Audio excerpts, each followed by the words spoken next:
우리 경상도 지역은 어디를 가나 그 지역의 중심 교회는 거의 예외 없이 장로교회입니다. 합동측이든 통합측이든 장로교회가 그 지역의 중심 교회입니다. 그러나 차를 타고 좀 더 올라가서 강원도 지역에 가면은 그 지역의 중심 교회는 장로교회가 아닙니다. 대체로 감리교회입니다. 왜 이렇게 되었는가 하면은 우리나라 선교 초창기에 서양인 선교사님들이 우리나라에 들어와서 선교를 이제 한참 시작을 할 때에 서로 같은 지역에서 경쟁을 하면은 안 되겠다. 그리고 또 그 당시에는 다 복음의 불모지였으니까 한 교단이 전체를 다 선교할 수 없으니까 이런저런 이유로 해서 지역을 서로 나누어서 선교를 하였습니다. 그래서 경상도 지역은 장로교단에서 맡아서 선교를 하였고, 강원도 지역은요 감리교단에서 맡아서 선교를 하였습니다. 그래서 경상도 지역은 장로교회가 주도적인 교회가 되었고, 강원도 지역은 감리교회가 주도적인 지역이 되었습니다. 이것은 우리나라를 효과적으로 선교하기 위해서 초창기에 가지고 있었던 선교 전략 중에 하나인 선교지 분할 정책이라는 것입니다. 선교는 열정만으로 되지를 않습니다. 멀리 내다보는 전략이 있어야 합니다. 1890년대 우리나라에 들어와서 선교하던 서양인 선교사님들은 다들 20대 젊은 청춘들이었습니다. 그러다 보니까 경험도 부족하고 하여서 고전을 면치 못하고 있을 때에 중국에서 사역을 하던 선배 선교사님인 존 네비우스라는 선교사님을 초청을 해가지고 선교 세미나를 했었습니다. 그게 1890년대 초반입니다. 그때 네비우스 선교사가 우리나라를 효과적으로 선교하기 위해서 10가지 전략을 세워서 그것을 조선에 들어와 있던, 한국에 들어와 있던 젊은 선교사들에게 강의를 하고 가르쳤습니다. 이것이 그 유명한 네비우스 선교 정책이라는 것입니다. 교단끼리 경쟁하지 말고 선교 지역을 나눠서 선교하라는 선교지 분할 정책도 네비우스 선교사가 제시했던 10가지 정책 중에 들어 있습니다. 우리나라가 세계 선교 역사상 유례가 드물 정도로 교회가 급성장하였습니다. 또 개척 초기부터 교회들이 누구의 도움을 받지를 않고 스스로 자립하는 교회로 성장할 수 있었던 이유가 어디에 있느냐? 이 네비우스 선교 정책에 있다고 선교학자들, 교회학자들은 보고 있습니다. 그만큼 네비우스 선교 정책이 뛰어났다고 할 수가 있겠죠. 네비우스 선교 정책 10가지를 간략하게 한번 화면을 준비해 봤는데요. 띄워주시겠어요? 첫 번째는 순회 전도입니다. 막 다니면서 전도를 했어요. 이걸 우리는 또 순회 전도, 노방 전도 이런 이름으로 불렀습니다. 그 다음에는 성경 중심적 사역을 했습니다. 뜨거운 집회도 있었겠지만 성경을 가르쳐야 된다. 성경이 중심이 돼야 된다. 그래서 성경 중심적 사역을 했습니다. 넘겨주시고요.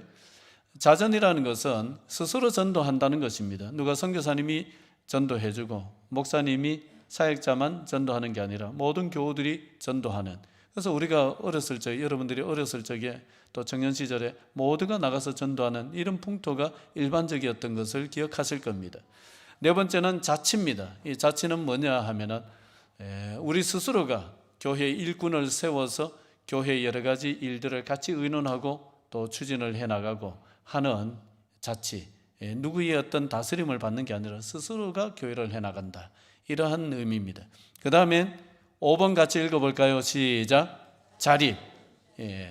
신자들이 스스로 예배당을 마련을 하고 교회의 재정을 자립적으로 운영을 해 나가는 것입니다. 물론 처음에는 또 힘있는 교회의 도움을 받았겠지만 그 도움을 계속 받지를 않고 빨리 끊으려고 했습니다. 그래서 빨리 독립을 해서 우리 스스로가 우뚝 서자, 이러한 의미입니다. 그 다음요 6번 읽습니다. 시작. 성경 공부와 훈련, 철저하게 성경을 가르쳤습니다. 그래서 예전에는 부흥회였습니까? 부흥사경회였습니까? 사경회로 시작을 했던 것이 부흥회의 역사입니다. 그러니까 사경회라는 것은 성경을 가르치는 집회입니다. 그렇게 시작을 하고 그것을 중요하게 여겨서 어쨌든 성경 중심적 교회로 세우려고 애를 썼습니다. 7번 읽습니다. 시작. 엄격한 권징. 지금은 많이 사라졌지만 초창기에는 엄격하게 권징해서 성도로서의 품위를, 하나님 말씀을 지키지 않고 이렇게 사는 것에 대해서 엄격하게 다스려서 어쨌든 신앙생활을 철저히 하도록 기초를 닦았습니다. 8번 읽습니다. 시작. 선교 단체 간 협력. 이게 바로 그것입니다. 서로 교단별로 협력해서 선교제도 분할해서 서로 경쟁하거나 서로에게 피해를 주지 않고 선교를 하고자 하는 이러한 풍토로 시작을 했습니다. 다음요. 시작. 사회적 중립. 사회적인 중립을 또 중요하게 여겼습니다. 10번 읽습니다. 시작. 사회적 지원. 사회적 지원이라는 것은 어려운 이웃을 돕고 또 지역에 필요한 일들을 감당을 하고 하면서 복음을 몸으로 실천해 나가는 것, 이것을 굉장히 중요한 원칙으로 삼았습니다. 이렇게 한 10가지 원칙을 가지고 한국 교회는 시작을 했습니다. 그래서 여기에 한국 교회가 부흥에 힘을 입은 바가 크다고 봅니다. 이것을 다시 3가지 정도로 압축을 한다면 첫 번째는 바른 가르침이라고 할 수 있겠고, 두 번째는 자립, 자존이라고 할 수 있겠고, 셋째는 섬김이라고 할 수가 있습니다. 이는 초대교회 시대에 세계 선교의 시작을 알렸던 시리아 안디옥 교회가 가지고 있었던 선교 원칙과 놀랍게도 일치합니다. 시리아 안디옥 교회도 좋은 목회자와 바른 가르침이 있었습니다. 이 부분은 제가 일전에 설교를 한 바가 있기 때문에 기억을 하실는지 모르겠습니다. 24절부터 26절까지 한번 같이 읽을까요? 시작. 바나바는 착한 사람이요 성령과 믿음이 충만한 사람이라. 이에 큰 무리가 죽게 더하여지더라. 바나바가 사울을 찾으러 다소에 가서 만나매 안디옥에 데리고 와서 둘이 교회에 1년간 모여 있어 큰 무리를 가르쳤고 제자들이 안디옥에서 비로소 그리스도인이라 일컬음을 받게 되었더라. 아멘. 안디옥 교회가 이렇게 세계 선교의 초석이 되고 초대교회 당시에 가장 결정적 역할을 할 수 있었던 중요한 이유 중에 하나는 뛰어난 사역자들이 있었기 때문인데, 그 두 사람 누구와 누구죠? 누가 누구예요? 둘 다 바시 가문이 배출한 인물들입니다. 첫 번째는요 바나바고, 두 번째는요 바울입니다.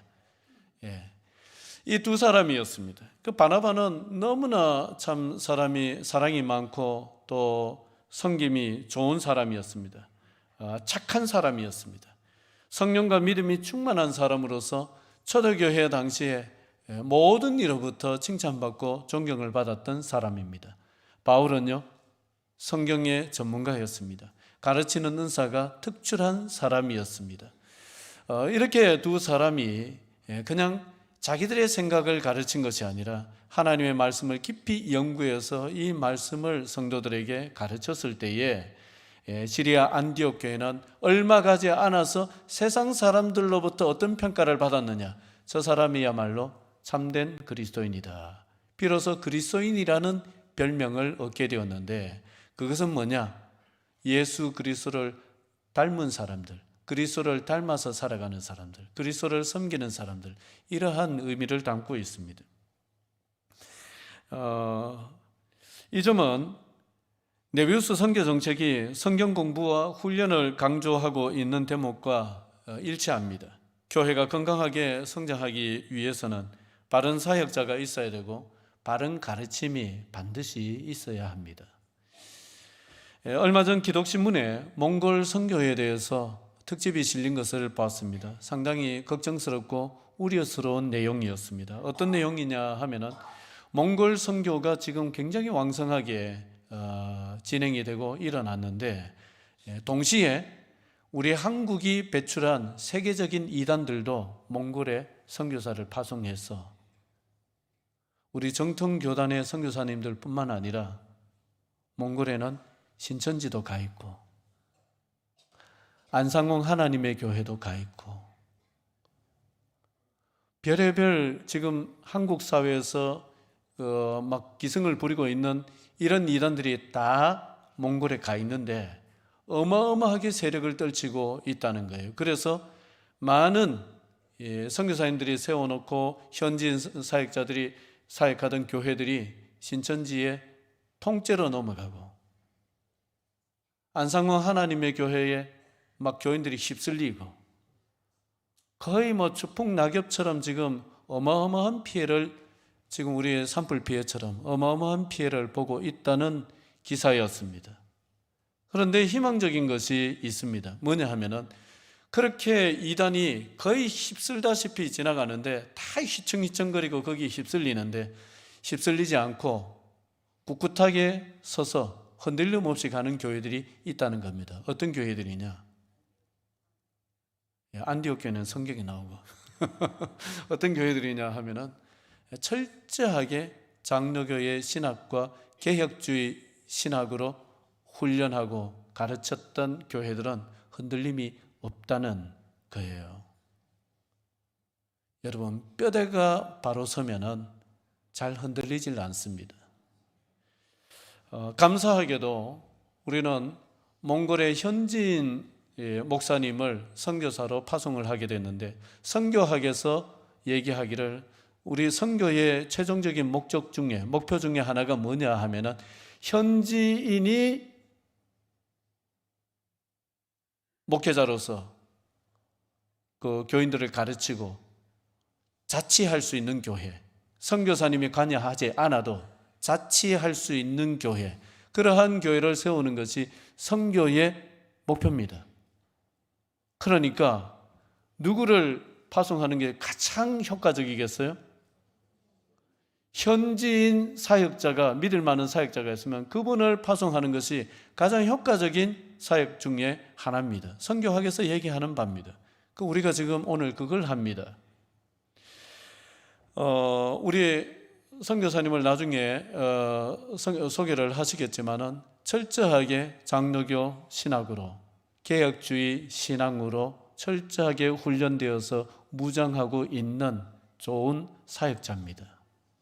아마 가르치는 것도 다른 것 가르치지 아니하고 이 정통 신학과 정통 교리와 정통 신학을 가르칠 줄로 압니다.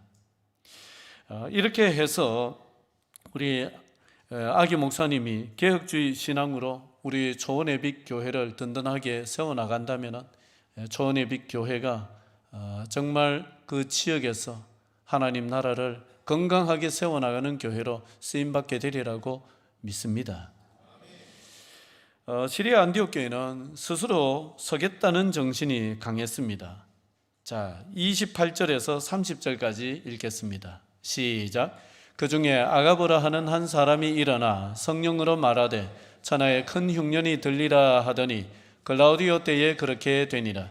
제자들이 각각 그 힘대로 유대에 사는 형제들에게 부조를 보내기로 작정하고 이를 실행하여 바나바와 사울의 손으로 장로들에게 보내니라. 여러분, 시리아 안디옥 교회는 개척한 지 얼마 되지 않았던 교회임에도 불구하고 예루살렘 교회가 모체교회인데 예루살렘 교회가 흉년으로 어려움을 당한다는 소식을 듣고 우리는 아직 개척교회인데 뭘 이러질 아니하고 그들을 돕기 위해서 예루살렘 교회, 오래된 교회, 모체교회를 돕기 위해서 십시일반 구제 헌금을 내서 보냈다는 얘기입니다.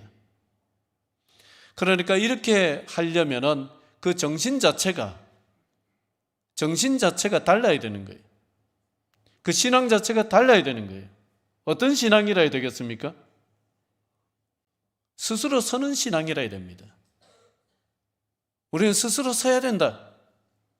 우리는 처음부터 스스로 서서 우리는 도움을 받는 정신이 아니라 우리는 처음부터 남을 돕는 정신으로 가야 된다. 이 신앙이 있었기에 가능한 일이죠. 그렇지 않습니까? 그게 있었던 거예요. 제가 많은 곳을 가보지는 않았지만은 동남아시아의 몇 군데 지역을 돌아다녀 보고 또 다른 데를 또 다녀본 결과 하나같이 비슷한 현상이 10년 선교한 지 10년, 20년 지났는데 자립을 못하는 경우들이 대부분이었다는 겁니다. 왜 그런가? 처음부터 이 신앙으로 가르치지 않았기 때문이 아니겠는가? 우리 한국은, 우리나라는 처음에 선교사님들이 이 정신을 가르쳤습니다. 자존해야 된다. 자전해야 된다. 자립해야 된다. 그래서 그 정신으로 세워졌기 때문에 일찍부터 남을 돕는 교회로 발돋움해 올 수가 있었습니다. 그래서 오늘날 한국 교회가 이루어진 겁니다. 우리 여기에 파송받는 아기 목사님이 계시는데 나중에도 서약을 그렇게 받겠지만은 우리 아기 목사님이 성도들에게 이런 정신으로 신앙을 훈련시켜 주시기를 바랍니다. 우리는 스스로 서야 된다. 우리는 비록 지금은 한국의 의성교회의 도움을 받지만은 우리는 빨리 그 도움을 끊어야 된다. 우리 스스로 서야 된다. 우리 교회가 10년을 약속을 했지만은 10년 덜 되더라도 우리가 스스로 설 수 있다면은 그 도움을 끊고 우리는 도움을 받는 교회가 아니라 우리는 남을 돕는 교회로 우뚝 서야 된다. 이 정신으로 신앙교육을 시키시기를 바랍니다.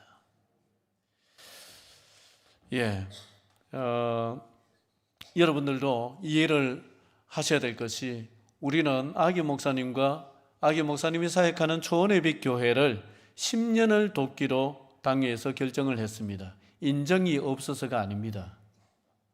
인정이 없어서가 아닙니다. 우리 이미 조덕순 선교사님을 30년 넘게 한결같은 모습으로 후원을 했던 교회 아닙니까? 그런 전통이 있습니다. 우리는 지금도 충분히 그렇게 할 수 있습니다만은 우리가 이번에 결정을 하기는 스스로 서는 교회, 자립의 정신을 갖도록 하기 위해서 10년을 결정을 한 것입니다. 더 필요하다면 더 할 수도 있겠습니다만은 어쨌든 자립의 정신으로 가자는 것이 취지라는 것을 우리 성도들도 알아주시기를 바랍니다. 안디옥 교회는 개척교회 시절부터 남을 섬기던 교회였습니다. 방금 우리가 읽었던 28절부터 30절까지입니다. 다시 읽지는 않겠습니다. 개척교회 신분인데 예루살렘 교회를 도왔습니다. 우리 한국 교회도 초창기부터 지역사회를 섬기고 어려운 이웃들을 돕는 것을 매우 매우 중요하게 여겼습니다. 그것을 그냥 어떤 우리가 부수적으로 갖춰야 될 교회 요소가 아니라 복음의 핵심 요소라고 생각을 했습니다. 지금으로부터 130년 전 서울에 관작골이라는 마을이 있었습니다. 지금은 그런 지명을 쓰질 않지요. 그 관작골에 살던 박성춘이라는 백정이 있었어요. 백정은 옛날 그 당시만 해도 신분제가 있었기 때문에 굉장히 천대받던 사람들이었습니다. 그리고 그 사람들은 자기들끼리 모여서 살았습니다. 그래 백정 박성춘이 병이 들었어요. 죽을 병에 걸렸습니다. 그러나 그 동네에는 의원이 가지를 않습니다. 그 인간 취급을 안 하던 사람들이기 때문에 병에 걸려서 죽든 말든 의원이 가지를 않는데 그 지역에서 사역하시던 무호 목사님이, 선교사님이 그 박성춘이 병들었다는 얘기를 듣고 자기가 아는 의료 선교사 한 분이 있었어요. 그분이 에비슨 선교사님인데 이 에비슨 선교사님을 얘기를 해서 그 백정마을에 들어가서 그 박성춘을 지극정성으로 치료를 합니다. 그런데 놀랍게도 이 에비슨 선교사님은 고종 황제의 주치의였습니다. 우리는 정말 담대합니다. 이런 것 가지고 뭘 놀라겠습니까? 여러분, 우리 집에 내가 아프다고, 내가 감기 걸렸다고 대통령 주치의가 와도 우리는 눈도 깜짝 안 합니다. 그렇잖아요. 내가 하나님의 자녀인데 하나님의 자녀는 이 정도 특권을 누려야 되지 뭐. 여러분, 고종 황제의 주치의가 백정마을의 한 백정을 치료하기 위해서 거기에 오랫동안 왕래를 했다는 이 사실은 여러분, 그 당시로서는 충격 그 자체의 뉴스였고, 박성춘이라는 사람은 개인적으로 이것은 막 통곡을 한 너무나 감격하는 일이었고, 그 백정마을 사람들은 세상 천지에 이러한 일이 어디 있는가, 우리 동족들도 인간 취급을 안 해주는데 어떻게 저 황제의 주치의로 왔던 저 서양인이, 같은 동족도 아닌 저 서양인이, 예수교 믿는 저 서양인이 우리를 인간 취급을 해주는가? 거기에 감복해서 이 박성춘은 뜨거운 눈물을 흘립니다. 병이 낫고 난 뒤에 그 백정마을 사람들이 모두가 예수를 믿는 놀라운 역사가 일어났습니다. 그것이 선교 초창기의 주옥 같은 이야기들입니다. 그렇게 우리 한국교회는 이웃을 위한 교회로 시작을 했습니다. 예수님의 손발로 시작을 했습니다. 그래서 뿌리가 깊은 거예요. 이처럼 참 주님의 복음은, 또 교회는 섬김과 함께 할 때에 뿌리가 깊어지고 굉장히 효과적으로 복음이 전달됩니다. 바라기는 우리 몽골의 아기 목사님도 이와 같은 우리 한국교회 이야기를 본인이 직접 써내려 가실 수 있기를 바랍니다. 그렇게 할 수 있도록 우리는 또 멀리서 무엇으로 힘이 되어줘야 되겠습니까? 기도로 힘이 되어주시기를 바랍니다. 말씀을 맺도록 하겠습니다. 선교학에서는 선교사가 가서 현지인을 전도하고 양육하여 사역자를 배출하는 것을 목표로 삼습니다. 그리고 교회를 선교사가 계속 맡아서 운영하지 않고 현지인들에게 이양하는 것을 선교의 목표로 삼고 있습니다. 이것이 선교학에서 말하는 목표입니다. 그런 의미에서 말씀드렸다시피 우리 교회가 현지인 사역자를 바로 파송을 하고 후원하는 것은 선교학적으로 볼 때 굉장히 바람직한 선교의 방법입니다. 우리 의성교회가 오늘 그런 방식으로 선교하려고 현지인 선교사님을 파송을 하고 현지인들 교회 예배당을 건축하게 된 것은 크나큰 하나님의 인도이자 은혜입니다. 부디 하나님께서 오늘 파송을 받는 아기 목사님을 크게 사용하시고 초원의 빛 교회를 건강히 세워주시기를 간절히 바라는 바입니다.